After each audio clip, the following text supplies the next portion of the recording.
Bueno chicos, vamos a iniciar otra clase virtual y acá tenemos a Goku preguntándose si a través de la comunicación pues nosotros nos expresamos con lengua, lenguaje o habla, son lo mismo. Él dice que sí es lo mismo, pero ¿qué opina Vegeta? No te enojes. No, Vegeta dice que no y pues efectivamente no son lo mismo.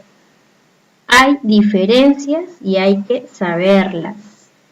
¿Qué es el lenguaje? ¿Qué es la lengua? ¿Qué es el habla? El lenguaje lo vamos a identificar como la facultad del ser humano para comunicarse. Facultad. ¿Qué quiere decir facultad? Habilidad. Habilidad que todo ser humano tiene para poder comunicarse.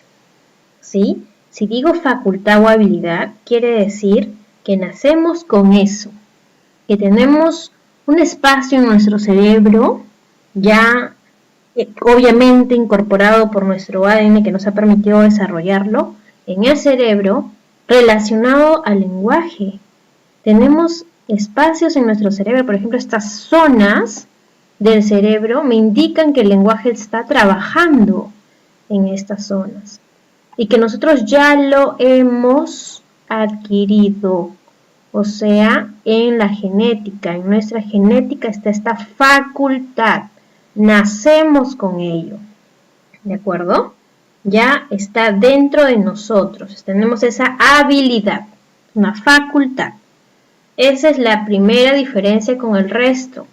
Ahora, lengua se diferencia de lenguaje. ¿Por qué? Porque cuando yo hablo de lengua no hablo de la facultad, hablo del sistema de signos, es decir, lo mismo a un idioma. Lengua o idioma es lo mismo. Cuando yo hablo de lengua quiere decir entonces, por ejemplo, el español, el inglés, el francés, etc. Y cada uno manejan signos diferentes, ¿verdad? Estos signos van a ir formando palabras y estas palabras frases y oraciones y todo un texto en su idioma. Entonces no es lo mismo porque en lengua yo no hablo de la facultad o de esa habilidad humana para comunicarnos, sino que hablo del sistema de signos que van a encerrar un significado al fin y al cabo cuando yo formo palabras, ¿sí? Si yo digo, por ejemplo, amor en inglés será love, pero en español es amor. ¿Ven ese contraste? Cambia una palabra con otra, pero se mantiene, ¿qué cosa? El significado. Entonces, tenemos que tener en cuenta que todos estos signos primero van a estar en la mente. Por eso dice que tiene un patrón mental, es abstracto. Está primero en la mente y luego pasa a ser hablado. Por eso viene la otra diferencia. El habla no es lo mismo que lengua, porque el habla es cuando yo ya lo pronuncio, o sea, que es la realización física. Cuando hablo de la realización física de la lengua, quiere decir que yo ya pronuncio estos signos. Si en mi cabeza está, la palabra casa, entonces yo tengo cada signo en mi cabeza y van a formar un todo, y ese todo sería el significado, ¿de acuerdo? Asociado con cada signo. Por eso es que son diferentes, porque la lengua está en mi mente, es un patrón mental, es abstracto, mientras que el habla es cuando ya se dice, o sea, se pronuncia, se realiza físicamente. ¿De acuerdo? Por eso que es concreto, acá está bien claro. Es diferente lengua, habla y lenguaje absolutamente diferente. ¿De acuerdo? Entonces, aquí tenemos, por ejemplo, un dibujito que se relaciona con todos esos idiomas que nosotros podemos utilizar. ¿De acuerdo? Todas esas formas de decir el hola, que es en español, otros idiomas cuentan con otros signos. ¿Sí? Y eso está primero en la mente. Ya cuando lo hablaste, ya se pronunció. Eso ya es el habla. Cuando se pronuncia, es el habla. Muy bien. Otras diferencias que podemos ver es que el lenguaje, al ser una facultad humana, todos los humanos lo tenemos para comunicarnos utilizando la lengua, estos signos. Y el habla, obvio, porque lo tenemos que pronunciar. Entonces, por eso es universal, porque todos tenemos esa facultad. Mientras que la lengua, como se da en ciertos países o en ciertas zonas, es social. Es un poco más pequeño porque no todos hablamos en una misma lengua, ¿verdad? Mientras que el lenguaje es para todos. Todo humano tiene esta facultad. En la lengua se da de una manera un poco más restringida por cada zona, por cada país. Por eso es que se dice que es social. Y en el habla, cuando uno habla, lo hace diferente de otra persona. Por eso es que se dice que es individual, porque hay una diferencia en cómo yo hablo, cómo pronuncio a otra persona. ¿Ven esas diferencias? Importantes. Muy bien. Cuando Goku dice comida, sabemos que le encanta la comida. Cuando él lo dice, antes de decirlo, en su mente ya está dicho, ¿verdad? En su mente ya está visualizado la imagen de la comida y asociado a cada sonido. Lo he puesto con K porque así se representa este sonido, no se representa con C, se representa con K, tal como suena. Porque la C, ustedes saben que la C puede sonar como una S. Entonces, para no confundir, le pongo el sonido real, que sería K. Comida. Cada uno de estos sonidos son los signos que les hablé y que están en la mente primero y que unidos formaron este significado. Esta cadena de sonidos formaron este significado. Entonces, cuando yo pienso en algo, aparte de tener la imagen en mi cabeza, también tengo estos sonidos, por eso es que yo puedo hablar en mi mente, ¿no? Yo puedo pensar y decirme tantas cosas en mi mente. ¿Por qué? Porque tengo estos sonidos mentales. ¿De acuerdo? Y esto ese significado lo asocio a cada sonido en un idioma. En el español, por ejemplo, sí, ¿no? Entonces en inglés, por ejemplo, y así en otros idiomas. No recuerdo ahorita se me fue. Y yo tengo que entender que como pasó primero en mi mente, es un plano mental. Y este plano mental, donde están los sonidos con un significado, se llama el signo lingüístico. Quiere decir que cada signo unidos se va a relacionar con un significado. Obviamente que esto es en un idioma, en una lengua, en este caso el español. Esto está en la mente, por eso se dice que es abstracto o mental. Entonces, ¿esto qué será? ¿Cómo lo dije? ¿Cómo se llamaba? Esta es la lengua, porque está en el aspecto abstracto, en el plano abstracto. Y cuando ya Goku dijo comida, o sea, lo que estaba pensando lo dijo, esto ya es habla, ¿verdad? Porque se concretó. Se realizó físicamente lo que estaba en mi mente, en mi cabeza, ¿sí? Lo que yo estaba pensando. Entonces, esto es el habla. ¿Ven la diferencia? Esto es más para especificar cuáles son las diferencias. Muy bien. Entonces, cuando yo ya sé cuáles son las diferencias entre lengua y habla, voy a enfocarme en algunos aspectos que tiene la lengua, ¿sí? Por ejemplo, en Perú, nosotros decimos, cuando no tenemos dinero, a veces las personas dicen, ¿no? Misio, aguja, chihuahua. Ahora es el término más de moda, ¿no? Chihuahua.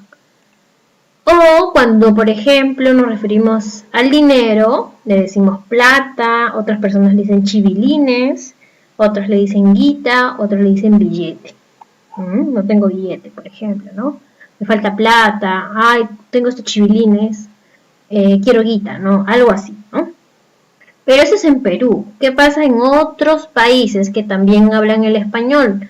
¿Serán las mismas palabras? ¿Lo pronunciarán igual también? Vamos a ver ciertas diferencias, ¿verdad? En Argentina dicen estar sin un mango o quebrado, cuando no tienen dinero. En Chile dicen andar pato. En Ecuador dicen estar chiro. En España dice estar sin blanca. México dicen estar sin un quinto y en Venezuela estar en la lona, limpio de bola o pelando, comiéndose un cable. Tantas expresiones diferentes, pero que tienen un mismo significado. ¿Se dan cuenta? O sea, ¿hay variedad o no hay variedad? En cambio, no, pues claro, hay variedad, ¿verdad? Y aquí, en lo que en Perú decimos plata, chivilines, guita, billete, en Argentina comparten a lo que es guita, ¿no? Pero ellos tienen una entonación distinta, la guita, che, la guita. Plata también lo dicen, ¿no? En Chile dicen plata también, billullo, morlacos, eso ya según cada zona dentro del país también. En Ecuador le dicen plata, en España dicen pasta, en México dicen lana, ¿no? Me falta lana. En Venezuela dicen bolo o cobre. Entonces, vemos aquí que estos términos o las formas de expresión van a ir variando de acuerdo a cada zona, cada región, en este caso cada país, pero dentro de cada país, a su vez, también van a tener variantes. Entonces, ¿la lengua tiene variantes, tiene variables? ¿Sí o no? ¿Cambio o no? ¿Hay variación o no hay variación? Sí hay variaciones. Y como lo dijimos, en este aspecto en el que va a variar según su zona, quiere decir que según su región, por lo tanto se llamará geográficos. Y aquí, en estos momentos vamos a leer, dice, mamá, ¿puedes traerme mi almuerzo, por favor? Fíjense la diferencia de otro chico, cómo se expresa con su mamá, ¿no? Dice, ma, tráeme mi comida, pues, hasta algunos dicen P, ¿no? Entonces acá van a ir cambiando su registro. Por eso se llama que es una variación de registro. Y nos damos cuenta que esta variación se da de lo formal a lo informal o de lo informal a lo formal, viceversa, ¿no? Acá nos damos cuenta plenamente con este ejemplo. Tenemos otra variedad, otra variación, lo mismo, donde vemos plenamente cómo es que se van a encontrar dos lenguas. Una lengua materna, que es la lengua con la que nacemos, o sea, aprendemos primero, y con la otra lengua, que es la que aprendemos luego de la primera lengua, ¿no? Entonces, esta primera lengua que nosotros hemos aprendido primero desde pequeñitos, se va a encontrar tal vez con una segunda lengua que estamos en adquisición. Entonces, este encuentro de lenguas va a conllevar a una variación. ¿Por qué? Imagínense que un quechua hablante, una persona que habla quechua nativa, aprende el español, entonces va a ir incorporando a su español algunos aspectos de su lengua materna y se va mezclando, ¿no? Podría decir esta persona, a su casa se ha ido la Juana. ¿Ven cómo cambian la estructura? Entonces, hay variaciones. Normalmente, cuando una persona quechohablante habla en español, tiende a colocar el verbo al final. ¿Por qué? Porque en su lengua materna, en el quechua, así se dicen las frases, las oraciones. Se dicen con el verbo al final, es parte de su idioma. Mientras que en el español lo lógico no es eso, ¿no? Es el sujeto, el verbo y el objeto. Entonces, aquí existen variedades por el encuentro entre lenguas. Igual, cuando ustedes van a aprender una segunda lengua, por ejemplo, el inglés o el francés, en el inglés sobre todo se ha visto mucho, esto es Spanglish, ¿no? O sea, combino una cosa con la otra y sale el Spanglish. Entonces, como hay un encuentro entre lenguas, según su adquisición, porque voy a adquirir una segunda lengua, a este se va a llamar de contacto. ¿Ven? Ahora me paso aquí. En este En esta imagen yo estoy viendo a profesionales, ¿cierto? Cada profesional va a ir marcando su forma de decir o de expresarse de una manera diferente, porque va a utilizar terminologías relacionadas a su profesión. Ahora, no solamente puede ser de su profesión, puede ser también según la edad, según el sexo. Las mujeres no hablan igual que los varones. Hay ciertos patrones que los pueden diferenciar. Eso no tiene nada que ver con discriminación, sino es que hay patrones que siguen las chicas y los chicos diferentes, ¿no? Según la edad también, los pequeñitos no hablan igual que los mayores, que los adultos, ¿no? Y así pues van a ir viéndose estas variaciones. Por eso es que se va a dar según la profesión, edad, sexo, etc. Y a esta variedad se le va a conocer como social. Tiene que ver mucho con lo social, según estos aspectos de la profesión, edad y sexo. Muy bien chicos, hasta allí nos quedamos y pues Goku les dice que lo entendió ahora sí todo. Que tengan un buen día. Chao. Comprender plenamente, tanto reconocerlas en un texto ajeno como para utilizarlas conscientemente en una creación de lenguaje propio. Es decir, la parte esta del entrenamiento que tenemos nosotros con respecto a la función esta del lenguaje, ¿sí? Con respecto a la función del lenguaje, eh, tiene que ver con el hecho de que podamos usar nosotros intencionalmente cada una de estas funciones en los diversos textos que escribiremos, pero también a que aprendamos a reconocerlas a su vez en los otros textos.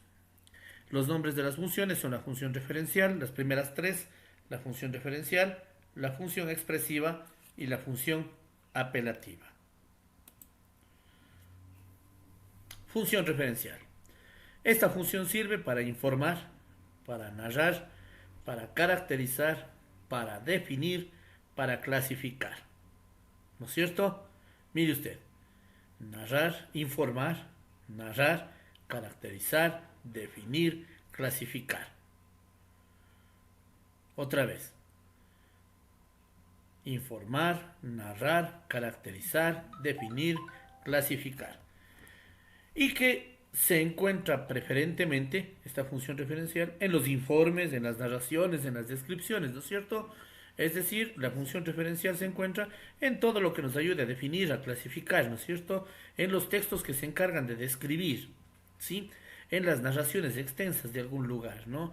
En las caracterizaciones de los lugares, de las personas, ¿no es cierto? Ahí encontramos esta función referencial del lenguaje. Función apelativo-conativa. Les pido por favor que tengamos muchísimo en cuenta este nombre. Ustedes ya saben que en el caso de las evaluaciones, ¿sí? En el caso de las evaluaciones, yo siempre estoy tomando ya sea con el nombre de apelativo o ya sea con el nombre de conativo. Les pido por favor, voy a retroceder una diapositiva con el efecto de que ustedes puedan, si es que no lo hicieron anteriormente, puedan hacer de ahora en adelante las capturas de pantalla respectivas. Recuerde que todas estas capturas de pantalla estarán dentro de su cuaderno, ¿sí? Estarán dentro de su cuaderno y deberán tener eh, hecho un resumen, ¿sí? De las clases con el efecto de que usted mismo pueda después prepararse para las lecciones que vienen cada semana, ¿cierto? Entonces tenemos función apelativa o conativa. Esta función aparece fundamentalmente en las reglas, en los reglamentos, perdón, en las recetas, en las órdenes, en las peticiones, ¿sí? En los textos dramáticos. Es la que pide, entrega, ordena, sugiere, averigua. Mire usted, esta función es muy completa, ¿no? Esta función es como la que se encarga de ordenar, ¿no es cierto? La función del lenguaje que se encarga aparentemente de ordenar porque la encontramos precisamente en donde, en los reglamentos. Y aquí me dice, ¿no? Ordena, sugiere, ¿sí? Averigua, ¿sí? Entrega normas, ¿sí? Entonces, este tipo, la función apelativa, es para cuando usted fundamentalmente lo está encontrando en reglamentos, en recetas. La receta no le dice a usted, si quiere ponga una libra de arroz o una libra de azúcar en el pastel, no. ¿Qué le dice? Ponga una libra de azúcar. No le está consultando si quiere, ¿no es cierto? Le está diciendo ponga, ¿sí? Entonces, en ese caso es la función apelativa. Lo mismo los reglamentos, ¿no? Le dice, ¿no? Si usted quiere, no se lleve las cosas del vecino, de preferencia, le dice, ¿no? ¿Qué le dice? No debe llevarse las cosas del vecino, ¿no es cierto? Las peticiones, cuando usted hace una petición directo a un estamento legal, ¿sí? Cuando averigua, me llevas, como en el ejemplo, ¿no es cierto? Entonces, la función apelativa o conativa va a estar muy directamente ligado con ese modo del verbo que hemos visto hasta ahora, que es el modo imperativo, y a su vez también, y a su vez con las oraciones imperativas que también las vimos de acuerdo a la actitud del hablante, que eran aquellas oraciones en las que se expresaba órdenes, ¿no es cierto? Entonces todo en el lenguaje y en la gramática está directamente ligado. Sigamos. Función expresiva o emotiva. Ahí tenemos la imagen de un Donald bastante furioso y me dice que está usando la función expresiva. ¿Por qué? Porque esta función expresiva o emotiva manifiesta emociones, sentimientos, sensaciones, exalta hechos, está siempre presente en las exclamaciones y en textos poéticos. ¿Sí? En las exclamaciones y en textos poéticos. Entonces, tenemos que aquella función que va a demostrar la ira, muévete, ya camina, ¿no es cierto? No harías el deber, dice el papá. ¿Sí? Entonces, estamos hablando de la función expresiva o emotiva. ¿Sí? Continuemos. Terminamos de ver ya las tres primeras, vamos con las tres siguientes. También existen las funciones, me dice, fática, la función poética y la función metalingüística. Les recuerdo algo. Antes vimos la expresión de los sentimientos que estaba dentro de la poesía, pero ahora vemos que la poesía como tal es una función del lenguaje. Sí, entonces también existen las funciones fática, poética y metalingüística. Veamos entonces. Función fática. Se usa para verificar cada cierto tiempo el estado del canal, el contacto entre los interlocutores. Recuerden ustedes, ¿no? Recuerden ustedes, nuevamente aparece eso que vimos en la primera unidad, los elementos de la comunicación. Emisor, receptor, mensaje, canal, código y referente, ¿no? Nuevamente aparece todo eso. Y vemos, ¿no? Es el que se usa para verificar cada cierto tiempo el estado del canal. Entonces, por ejemplo, si yo quiero verificar el estado de este canal, les voy a decir, ¿me está prestando atención? ¿Sí me está escuchando? ¿Aló? ¿Sí? ¿Me escuchas como tenemos en el ejemplo? ¿Sí? Buenos días. Entonces la función fática se encarga, aumentándole un poco más, de establecer, mantener e interrumpir la comunicación a través del canal. Es decir, la función fática encontraremos los saludos, encontraremos las despedidas, encontraremos el me escuchas, ¿sí? Todo esto, ¿no? ¿Me está escuchando? ¿Sí me está atendiendo? Es una forma en que se busca mantener abierto el canal, ¿no? La función poética se centra en el mensaje mismo, en el cómo se organiza el texto, ¿sí? Por supuesto tiene que ver con la literatura, pero también se usa en la publicidad, ¿sí? También se usa en la publicidad. Mickey está escribiendo bellas palabras a Minnie, ¿sí? Vicky está escribiéndole bellas palabras a Minnie ahí, ¿no? Entonces estamos usando la función poética. ¿Tiene que ver con qué?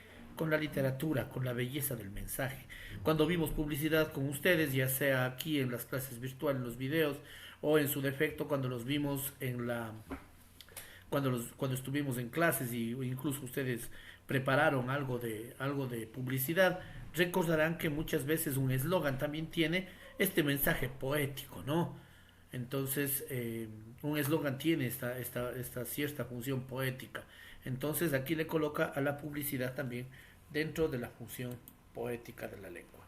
Ahora, función metalingüística se centra en el código mismo, es decir, en el idioma, porque es la que reflexiona sobre el lenguaje mismo. Es decir, una función del lenguaje hablando sobre el lenguaje. Es decir, una función del lenguaje hablando sobre el lenguaje. Reflexiona cada vez que explicamos un código o tenemos una clase de gramática u ortografía, la usamos. En este caso, Mini la usa en el ejemplo, dice, ¿no? Entonces, cuando estamos hablando de la función poética, perdón, metalingüística de la lengua, hablamos de que las funciones del lenguaje hablan sobre el lenguaje mismo. En este caso, un ejemplo, manzana es sustantivo común, es parte de la función metalingüística, mientras que si hablamos de ortografía, no sé, de pronto las palabras que todos los sustantivos comunes se escriben con mayúscula, o en su defecto las palabras terminadas en cimiento se escriben con C, ¿no es cierto? Entonces, solamente las palabras terminadas en ción, solamente aquellas cuyo infinitivo del verbo termina en ar, er, se escriben con sion, con C, ¿no? Terminar, terminación, ¿sí? Entonces, como usted ve, ¿sí? Como usted ve, hablar así de las reglas ortográficas, de las reglas gramaticales, de la gramática en sí, estamos haciendo uso de la función metalingüística, ¿sí? De la función metalingüística. Continuemos. Mire usted, aquí tenemos un cuadro muy amplio, les pido por favor que este cuadrito sea transcrito a su cuaderno, ¿sí? Este cuadro tiene que ser, este y el siguiente tienen que ser parte importante de su cuaderno, porque en esto muchas veces estará basada las evaluaciones. Funciones del lenguaje se define como el uso de la lengua que hace un hablante según sus intenciones. Entonces, las funciones del lenguaje están directamente relacionadas a su vez con ¿qué? Están directamente relacionadas con las oraciones de acuerdo a la intencionalidad del hablante, ¿no es cierto? Nuevamente aparece la intencionalidad del hablante. La función referencial se refiere a hechos, cosas, ideas, se manifiesta en las oraciones enunciativas, corre este momento a buscar en su cuaderno qué eran las oraciones enunciativas, y la intención que tiene la función referencial es informar. La función emotiva se refiere al propio hablante, parte de él mismo, se manifiesta en admirativas, enunciativas, en la entonación. ¿Qué intención tiene la función emotiva? Expresar sentimientos. Apelativa se refiere al oyente, ¿no? Se manifiesta en las oraciones imperativas, necesita entonación. Recuerde usted, ¿sí? Hablamos de esta entonación, ¿se acuerda? La cadencia, la decadencia, ya vimos eso, ¿no? ¿Cuál es la intención de la oración apelativa? Hacer que actúe el oyente, ¿no? El receptor tiene que moverse. Levántate de ahí. Hiciste los deberes, ¿sí? Entonces, mire, la función fática, ¿sí? Se refiere o incide sobre el canal de la comunicación, se manifiesta en interrogaciones, en repeticiones, en frases hechas. La intención es que dice abrirlo, cerrarlo, mantenerlo. Estamos hablando en referencia al canal de los elementos de la comunicación, ¿no es cierto? Abrirlo, buenos días; cerrarlo, señores, hasta mañana; mantenerlo. Si me están escuchando, préstenme atención a ver qué dije, ¿no? Es una forma de mantener, de ver si es que el canal está siendo bien usado, ¿no? Si usted ve cuando un locutor o alguien dentro de está a punto de usar un micrófono, comprueba que el canal funciona y dice, bueno, sí, sí, me escuchan, dice, ¿no? Es una forma de ver que el canal esté funcionando. La función poética se refiere o incide sobre el propio mensaje, se manifiesta en el estilo, en las figuras literarias, ¿no es cierto? La intención, causar extrañeza, ¿sí? Me gustas cuando calles porque estás como ausente y mi voz no te toca. Chuta, ¿sí? Nos genera extrañeza, ¿sí? Nos saca de nuestra comodidad, de nuestro lugar común, ¿no? Me gustas cuando calles porque estás como ausente y mi voz no te toca, ¿sí? Metalingüística se refiere o incide en el lenguaje, se manifiesta en definiciones y aclaraciones, y la intención es compartir mejor el código, ¿no? Un código que entendemos es un código que podemos compartirlo correctamente. Continuemos. ¿Qué elementos de la comunicación, en qué elementos de la comunicación se centran? La función expresiva, ¿sí? Permite que el emisor exprese sus sentimientos. La función conativa, perdón, influir o llamar la atención al receptor, dice en cambio, ¿no? La función fática en el canal, la función referencial en el contexto, la función metalingüística en el código y la función poética en el mensaje. Entonces, estamos directamente ligados con todo lo que hemos venido aprendiendo hasta ahora, oraciones, tipos de oraciones, elementos de la comunicación, todo está ligado con estas funciones de lenguaje. La función expresiva permite que se expresen sentimientos, la función conativa es la que busca la limpieza del canal, perdón, la función conativa es la que busca llamar la atención a través del modo imperativo de los verbos, la función fática es la que busca la limpieza del canal, la función referencial es la que se centra precisamente en todo el contexto de lo que se está hablando, ¿no? Lo importante es comunicar la información, los hechos, el contenido, ¿no es cierto? Cuando, por ejemplo, en este caso los textos informativos son los que estarán aquí.